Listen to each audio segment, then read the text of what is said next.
Hello friends, स्वागत है आप सभी का हमारे यूट्यूब चैनल आर के एस पी एन। अब तो फ्रेंड, जैसे कि हम प्रैक्टिस सेट फोर्थ कवर कर रहे हैं और उसका हमने फर्स्ट टू 31 तक क्वेश्चन कवर कर चुके थे पहले वीडियो में। तो आज की वीडियो में हम कवर करेंगे 31 टू 60 तक क्वेश्चन कवर करेंगे। तो फ्रेंड, ये बहुत ही मोस्ट इंपॉर्टेंट क्वेश्चन आपके एग्जाम के ओरिएंटेड होने वाले हैं। चाहे आपका डी एस एस बी हो, चाहे आपका टी जी टी हो, चाहे पी जी टी हो, चाहे आप नेट का एग्जाम देने जा रहे हो। ये सारे जो भी इंग्लिश लिटरेचर का एग्जाम होता है सभी के लिए बहुत ही इंटरेस्टिंग और बहुत ही इंपॉर्टेंट होने वाले हैं। तो फ्रेंड, देर ना करते हुए स्टार्ट करते हैं। तो देखिए, जो हमारा पहला क्वेश्चन है, कह रहा है कि Thomas More's Utopia was published in. ये थॉमस मोर की जो यूटोपिया है वो कब पब्लिश हुई थी बताना है। 1512 में, या फिर 1515 में, 1516 में, या फिर 1517 में। तो देखिए, जो थॉमस मोर की जो यूटोपिया है, ठीक है, तो ये कब पब्लिश हुई थी। अगर हम करेक्ट आंसर की बात करें तो 1516 में पब्लिश हुई थी। तो करेक्ट आंसर यहाँ पर हमारा सी वाला हो जाएगा। ठीक है, तो नेक्स्ट क्वेश्चन देखिए, कह रहा है कि Tyndale's translation of the New Testament appeared in. यानी जो टिंडल्स की ट्रांसलेशन थी न्यू टेस्टामेंट मतलब बाइबल की, वो कब अपियर हुई थी। 1520, 1528, 1525, 1528। तो यहाँ पर ये 1523 है फ्रेंड। तो फ्रेंड, यहाँ पर अगर हम करेक्ट आंसर की बात करें तो यहाँ पर हमें टेंटल की जो ट्रांसलेशन था न्यू टेस्टामेंट का वो कब आया था। तो 32 में अगर करेक्ट आंसर की बात करें तो ये आया था 1525 में। तो करेक्ट आंसर यहाँ पर हमारा सी वाला हो जाएगा। ठीक है फ्रेंड, यानी जो टेंटल्स का translation of the New testament यानी जो बाइबल आई थी वो 1525 ईस्वी में आई थी। ठीक है, नेक्स्ट क्वेश्चन देखिए, यहाँ पर कह रहा है कि the sonnet collection Tottel's Miscellany appeared in. यानी जो टोटल्स मिशनरी जो एक कलेक्शन था सोनेट का, ये कब आया था। तो यहाँ पर बताना है 1557 में आया था, या फिर 1558 में आया था। तो यहाँ पर देखिए 1560 में आया था, या फिर 1562 में आया था। तो अगर हम यहाँ पर 33 में करेक्ट आंसर की बात करें तो ये आया था 1557 में। तो करेक्ट आंसर यहाँ पर हमारा ए वाला हो जाएगा। ठीक है, टोटल मिशनरी जो कलेक्शन है सोनेट का, ये 1557 में आया था। तो करेक्ट आंसर यहाँ पर हमारा ए वाला हो जाएगा। ठीक है फ्रेंड, नेक्स्ट क्वेश्चन देखिए, कह रहा है कि identify the right option in context of the heroic couplet. तो यहाँ पर हमें तो फ्रेंड, यहाँ पर हमें बताना है कि हीरोइक कपलेट के जो कंटेक्स्ट होता है उसके हिसाब से कौन सा यहाँ पर हमारा जो ऑप्शन है वो सही है। तो देखिए, it is a pair of, यहाँ तो ये कह रहा है कि it is a pair of unrhyming iambic pentameter lines. तो यहाँ पर ये कह रहा है कि एक ये अनराइमिक iambic pentameter की लाइन होती है। तो फ्रेंड, गलत है। देखिए, जहाँ भी iambic pentameter होगा वहाँ राइमिंग जरूर होगी। तो ये ऑप्शन गलत हो गया। ठीक है, राइमिंग नहीं हो सकता है, होगा। ठीक है, राइमिंग होगा। तो देखिए, जितने भी अनराइमिंग वाले हैं वो सारे काट देते हैं। तो यहाँ पर देखिए, ये भी अनराइमिंग वाला है, ये भी काट दिया। ठीक है, तो यहाँ पर कह रहा है it is a pair of the iambic heptameter. नहीं भाई, पेंटामीटर का होता है। तो ये भी गलत हो गया। ठीक है, तो यहाँ पर देखिए it is a pair of rhyming iambic pentameter lines. तो करेक्ट ऑप्शन यहाँ पर हमारा बी वाला हो जाएगा। ठीक है, यहाँ पर बी वाला हमारा करेक्ट आंसर हमारा हो जाएगा। ठीक है, नेक्स्ट क्वेश्चन देखिए, नेक्स्ट क्वेश्चन कह रहा है the title of William Faulkner's novel the sound and the fury is derived from a play, identify the play right of the text. तो यहाँ पर ये कह रहा है कि जो विलियम फॉकनर हैं उनका एक नोवेल है द साउंड एंड द फरी। तो यहाँ पर ये बताना है कि ये जो टाइटल है, ठीक है, ये किसके वर्क से लिया गया है। तो ये बेन जॉनसन से लिया गया है, विलियम शेक्सपियर से लिया गया है, क्रिस्टोफर मार्लो से लिया गया है, या फिर टॉमस नेफ से लिया गया है। तो फ्रेंड, यहाँ पर करेक्ट आंसर की बात करें तो देखिए, जो द साउंड एंड द फरी एक स्पीच है किसकी, मैकबेथ। जो मैकबेथ नाम का प्ले है उसमें जो मैकबेथ प्रोटोगनिस्ट है वो एक स्पीच बोलता है। ठीक है, तो उसकी एक स्पीच है। तो उसी से ये क्या लिया गया है, उसी से टाइटल लिया गया है। तो जो विलियम शेक्सपियर है उनका ये प्ले है। तो विलियम शेक्सपियर यहाँ पर हमारा करेक्ट आंसर हो जाएगा। ठीक है, यानी बी वाला बिल्कुल करेक्ट आंसर यहाँ पर हो जाएगा। नेक्स्ट क्वेश्चन देखते हैं।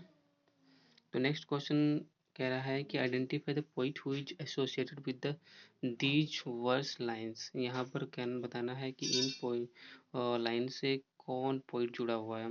विच was it in that town to be alive but to be young was very heaven. तो यहाँ पर बताना है किसका है, जॉन मिल्टन की है, वर्ड्सवर्थ की है, शैली की है या फिर कीट्स की है। तो यहाँ पर 36 नंबर में अगर हम करेक्ट आंसर की बात करें तो देखिए ये bliss was it in that down to be alive what to be young was very heaven. देखिए ये फ्रेंच रिवोल्यूशन नाम की जो पोइम है वर्ड्सवर्थ की, ठीक है, तो प्रिलूड के अंदर ही एक ये पार्ट है उसका। तो प्रिलूड के अंदर एक प्रिलूड से ही उन्होंने वो लाइन निकाली है, उसी को उन्होंने द फ्रेंच रिवोल्यूशन नाम की एक पोइम दे दी गई है। तो ये उसी की लाइन है। तो यहाँ पर देखिए ये वर्ड्सवर्थ की है। तो करेक्ट आंसर यहाँ पर हमारा क्या हो जाएगा, बी वाला हो जाएगा। ठीक है, नेक्स्ट क्वेश्चन देखिए। नेक्स्ट क्वेश्चन कह रहा है कि identify the writer who is associated with Sartor Resartus Resartus. यहाँ पर कह रहा है कि उस राइटर का नाम बताइए जो सार्टस रिसार्टस से संबंधित है। कार्लाइल है, वेबस्टर है, गॉल्डस्मिथ है या फिर या फिर वोल्के हैं। तो यहाँ पर अगर हम करेक्ट आंसर की बात करें 37 नंबर में, तो हमारा यहाँ पर देखिए जो कार्लाइल है वही क्या है, सार्टर रिसार्टर से संबंधित है। ठीक है, तो करेक्ट आंसर यहाँ पर हमारा ए वाला हो जाएगा। ठीक है फ्रेंड, नेक्स्ट क्वेश्चन देखते हैं। नेक्स्ट क्वेश्चन कह रहा है कि identify the Indian English poet who has addressed the question of time in his या फिर हर पोइट्री। यहाँ पर ये बात कर रहे हैं कि उस इंडियन इंग्लिश पोइट का नाम बताइए हु हैज एड्रेस, जिन्होंने एड्रेस किया है द क्वेश्चन, एक क्वेश्चन को ऑफ टाइम को इन हिज या फिर इन हर पोइट्री, यानी वो हिज भी हो सकते हैं या फिर हर भी हो सकते हैं, मतलब फीमेल या फिर मेल दोनों में से कोई हो सकते हैं। तो कमला दास हैं, निसिम इजेकिल हैं या ए के रामानुजन हैं या फिर सरोजिनी नायडू हैं। तो यहाँ पर 38 नंबर में अगर हम करेक्ट आंसर की बात करें तो ये निसिम इजेकिल हैं। ठीक है, तो जिन्होंने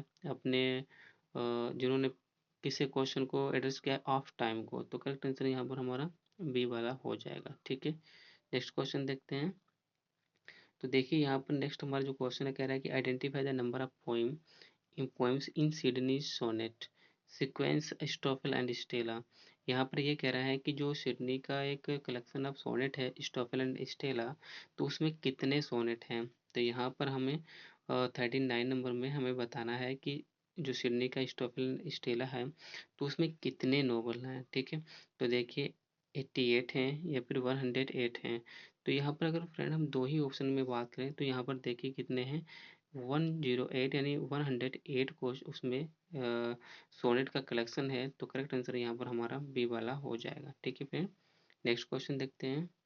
देखिए फ्रेंड जो हमारा नेक्स्ट क्वेश्चन है इसमें बात कर रहा है क्या है कि Johnson's edition of Shakespeare appeared in, यानी जो जॉनसन का एक एडिशन था ऑफ शेक्सपियर नाम से, ठीक है, तो वो कब अपीयर हुआ, 1755 में, 1763, 1758, 1765। तो 40 नंबर में हमें बताना है करेक्ट आंसर। तो ये कब आया था, ये 1765 में अपेयर हुआ था। तो करेक्ट आंसर यहाँ पर हमारा डी वाला हो जाएगा। ठीक है फ्रेंड, नेक्स्ट क्वेश्चन देखते हैं। कह रहा है Keats composed his ode to nightingale in, यानी कीट का एक फेमस क्या है, एक ओड है ओड टू नाइटिंगेल, ये कब आया था, 1818 में, 1819, 1820, 1821। तो यहाँ पर अगर 41 नंबर में बात करें तो ये 1819 में आया था। फ्रेंड जितने भी इनके इम्पोर्टेंट जो यानी इम्पोर्टेंट जो ओड हैं वो मोस्टली किस में आए थे, 1819 में ही आए थे। तो करेक्ट आंसर यहाँ पर हमारा बी वाला हो जाएगा। ठीक है फ्रेंड, नेक्स्ट क्वेश्चन देखते हैं। नेक्स्ट क्वेश्चन जो हमारा है कह रहा है कि the essay the phrase of the chimney sweepers is associated with, यानी यहाँ पर एक ऐसे है, नाम है उसका the press of chimney sweepers, ये किससे एसोसिएटेड है यानी किसका है, विलियम हैजलिट का है, विलियम ब्लेक का है, चार्ल्स लेम का है, एस टी कॉलेज का है। तो यहाँ पर अगर हम 42 नंबर में बात करें तो ये किसका है, चार्ल्स लेम का है। ठीक है, तो चार्ल्स लैम्ब को प्रिंस ऑफ एसे भी कहा जाता है। तो चार्ल्स लैम्ब का ही ऐसे है the Prince of chimney sweepers. तो करेक्ट आंसर यहाँ पर सी वाला हो जाएगा। ठीक है फ्रेंड, नेक्स्ट क्वेश्चन देखते हैं। नेक्स्ट क्वेश्चन है कह रहा है कि identify which section of the waste land contains following lines. यहाँ पर हमें बताना है कि जो वेस्ट लैंड है टी एस इलेट का, इसमें लाइन दी गई है वो 5 पार्ट में डिवाइड है। ठीक है, तो उसमें हमें बताना है कि ये कौन से सेक्शन की हैं। कह रहे, a woman drew her long black hair out tight and fiddled whisper music on those strings। तो बताना है अब ब्यूरियल ऑफ द डेड का है, अ गेम ऑफ चेस का है, फायर सरमन का है, वॉर द थंडर सेट का है। तो यहाँ पर अगर हम करेक्ट आंसर की बात करें 43 नंबर में, तो देखिए व्हाट द थंडर सेट, ठीक है, ये हमारा करेक्ट ऑप्शन हो जाएगा। इसी की ये लाइन है, a woman drew her long black hair out tight and fiddled whisper music on those strings. तो करेक्ट आंसर यहाँ पर डी वाला हो जाएगा। ठीक है, नेक्स्ट क्वेश्चन देखते हैं। देखिए नेक्स्ट क्वेश्चन कह रहा है कि Major Barbara is a play which is written by. कह रहा है कि मेजर बारबरा एक प्ले है, किसके द्वारा लिखा गया है? वर्ड्सवर्दी के द्वारा लिखा गया है, जीवी शॉ के द्वारा लिखा गया है, इब्सन के द्वारा लिखा गया है, या फिर जेके चेस्टरटन के द्वारा लिखा गया है। तो देखिए यहाँ पर अगर हम करेक्ट आंसर की बात करें 44 नंबर में, तो 44 नंबर में ये जीवी शॉ का ही क्या है, एक प्ले है। तो करेक्ट आंसर यहाँ पर हमारा बी वाला हो जाएगा। ठीक है, नेक्स्ट क्वेश्चन देखते हैं। कह रहा है identify the writer who is associated with the anxiety of influence और थ्योरी ऑफ पोइट्री। यहाँ पर एक राइटर का नाम बताना है जो एसोसिएट है द एंजाइटी ऑफ इन्फ्लुएंस से, एक थ्योरी है पोइट्री की। तो बताना है हमें उन राइटर का नाम क्या है। ए रिचर्ड्स है, नॉर्थरोप फ्राई है, हैरोल्ड ब्लूम है, या फिर स्टेफन स्पेंडर है। तो यहाँ पर देखिए अगर करेक्ट आंसर की बात करें 45 नंबर में, तो हमारा जो करेक्ट आंसर होगा वो हैरोल्ड ब्लूम होगा। ठीक है, यानी हैरोल्ड ब्लूम किससे एसोसिएटेड है? द एंजाइटी ऑफ इन्फ्लुएंस और थ्योरी ऑफ पोइट्री। तो करेक्ट आंसर यहाँ पर हमारा हैरोल्ड ब्लूम हो जाएगा। ठीक है, तो सी वाला बिल्कुल करेक्ट आंसर हो जाएगा।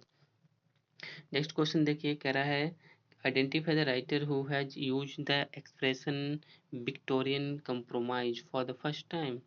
यहाँ पर बताना है कि किसने एक एक्सप्रेशन यूज किया है विक्टोरियन कंप्रोमाइज फर्स्ट टाइम।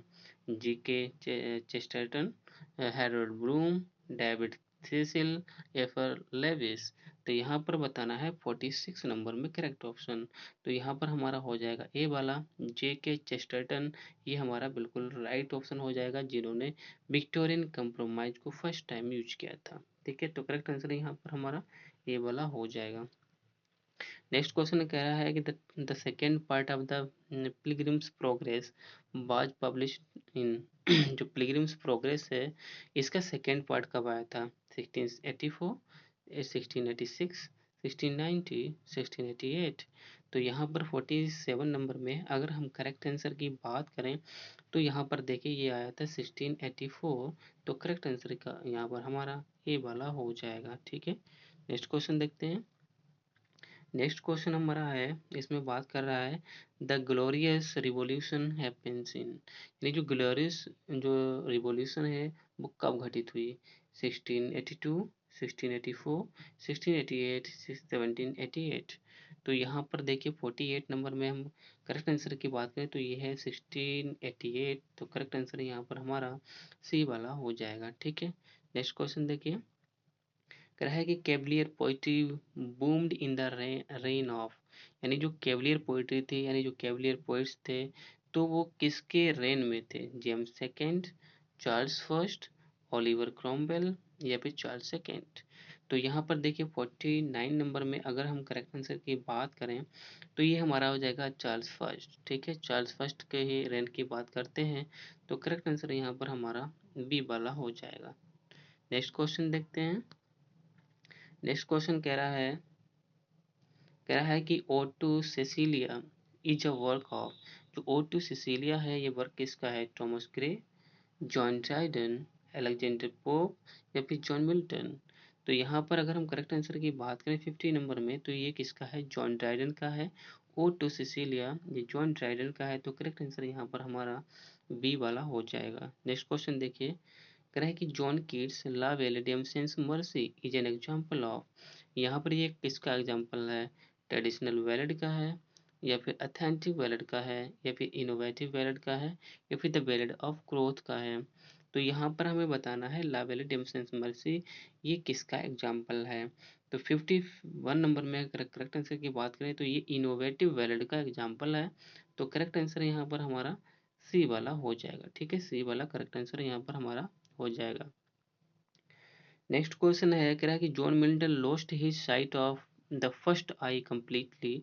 वो कह रहा है कि जॉन मिल्टन ने लॉस्ट कर दी थी अपनी साइट को, ठीक है, ठीक है, मतलब किसकी साइट को, मतलब आंखों की, ऑफ द फर्स्ट आई यानी पहले आंख की कंप्लीटली, कब, अब बताना है उन्होंने कब वो कंप्लीटली अपनी पहले आंख खो दी। देखिए इन 1651 व्हेन ही वाज राइटिंग, यानी कंप्लीटली तरीके से उन्होंने जो पहली अपनी आंख थी वो 1651 यानी 1651 में खो दी थी, ठीक है, और कंप्लीटली तरीके से दोनों आंखों से वो 1652 में, यानी 1652 यानी 44 ईयर्स की एज में वो टोटली ब्लाइंड हो गए थे। तो बताना है कि जब उस समय जब उनकी एक आंख गई थी तो वो क्या लिख रहे थे। A defence of the English people लिख रहे थे, of reformation touching church discipline लिख रहे थे, या फिर second defence at the English people लिख रहे थे, या फिर tenure of king and magistrate लिख रहे थे। तो यहाँ पर अगर 52 नंबर की बात करें तो यहाँ पर वो लिख रहे थे a defence of the English people लिख रहे थे, ठीक है। तो करेक्ट आंसर यहाँ पर हमारा ए वाला हो जाएगा, इंपॉर्टेंट क्वेश्चन है। नेक्स्ट क्वेश्चन देखते हैं, in which chapter of Biographia Literaria 1870 defines the term imagination, यानी जो एस टी कॉलेज है उनकी एक बायोग्राफिया लिटरेरी वर्क है जो 1817 में आता है, जिसमें वो डिफाइंस करते हैं एक टर्म को इमेजिनेशन। तो कौन सी बुक चैप्टर में वो डिफाइन करते हैं, chapter number 1, sorry chapter number 12, chapter 13, chapter 14, या फिर चैप्टर 15। तो यहाँ पर 53 नंबर में अगर हम करेक्ट आंसर की बात करें तो वो बात करते हैं 13 चैप्टर नंबर में, यानी जो इमेजिनेशन है उसको 13 चैप्टर नंबर में उसको डिफाइन करते हैं। तो करेक्ट आंसर यहाँ पर हमारा बी वाला हो जाएगा, ठीक है फ्रेंड। नेक्स्ट क्वेश्चन देखते हैं, देखिए जो हमारा नेक्स्ट क्वेश्चन है इसमें कह रहे हैं कि which work of John Milton is compare to asylum Aeschylus Prometheus bound, ठीक है। एसाइलस प्रोमीथियस अनबाउंड से कौन सा वर्ड उनका वर्क जो है कंपेयर किया जाता है, Samson Agonistes, Paradise Lost, Paradise Regained, L'Allegro and Il Penseroso. तो 54 नंबर में करेक्ट आंसर की बात करें तो सैमसन एगोनिस्ट को कंपेयर किया जाता है। तो करेक्ट आंसर यहाँ पर हमारा ए वाला हो जाएगा। ये क्या है, क्लोजेट ड्रामा है। कब आता है, 1671 में आता है। किसके साथ आता है, ये आता है पैराडाइज रिगेंट के साथ, ठीक है। आगे देखिए, नेक्स्ट क्वेश्चन है, Lycidas is a pastoral elegy written on the death of, किसकी डेथ पर लिखी गई थी, ये किसका वर्क है, लिसिडास, ये है जॉन की, सॉरी जॉन मिल्टन का। कब आता है, 1637 में लिखा गया था, ठीक है। 1638 में पब्लिश हुआ था। तो ये किसके ऊपर लिखी गई थी, किसके डेथ पर लिखी गई थी, एडवर्ड किंग, किंग एडवर्ड, या ऑथर एडवर्ड किंग, या फिर ऑथर किंग।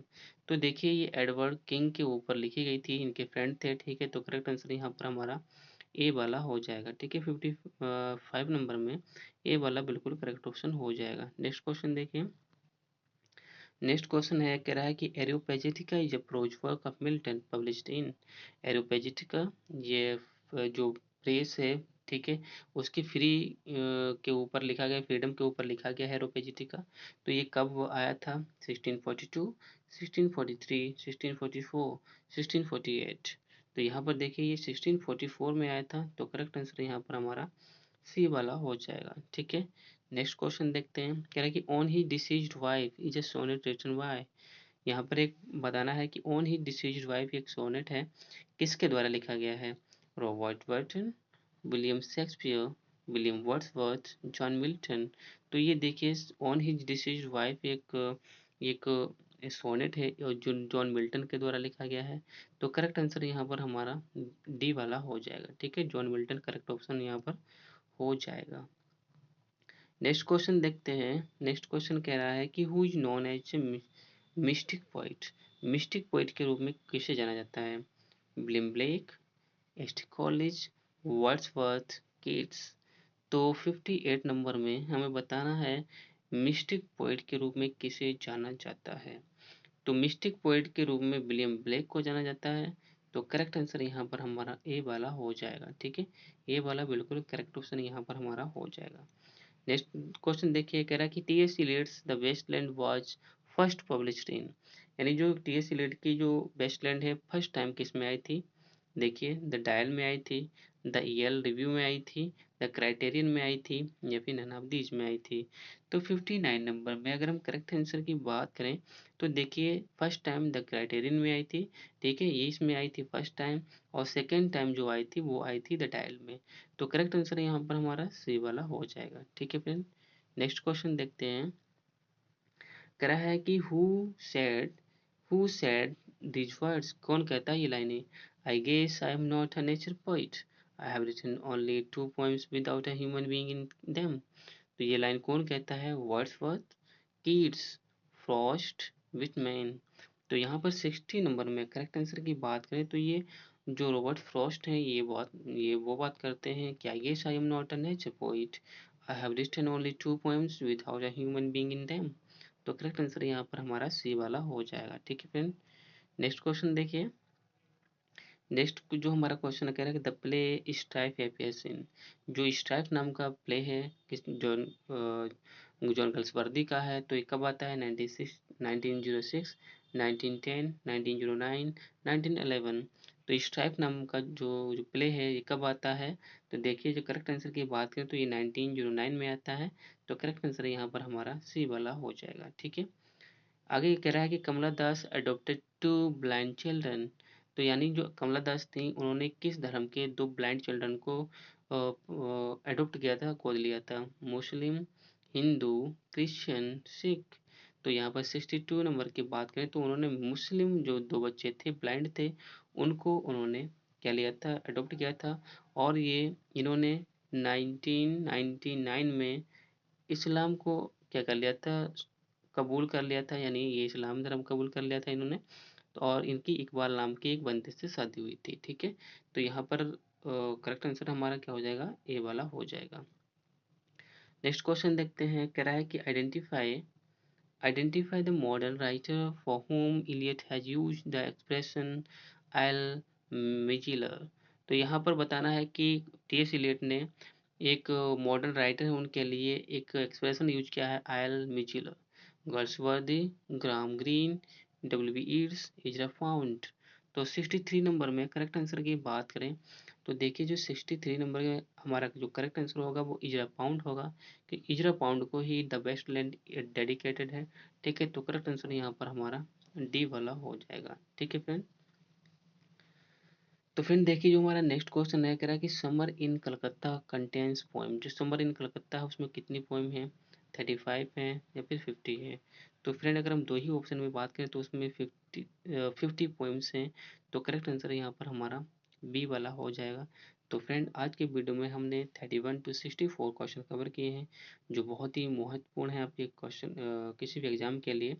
तो आई थिंक फ्रेंड आपको ये वीडियो अच्छा लगा होगा, जो जो कंटेंट है वो भी बहुत ही अच्छा लगा होगा। अगर वीडियो अच्छा लगा हो तो वीडियो को लाइक ज़रूर करें, चैनल को सब्सक्राइब करें जिससे कि आपको वीडियो टाइम पर मिलती रहे। तो फ्रेंड फिर मिलेंगे एक नई वीडियो के साथ, तब तक के लिए बाय।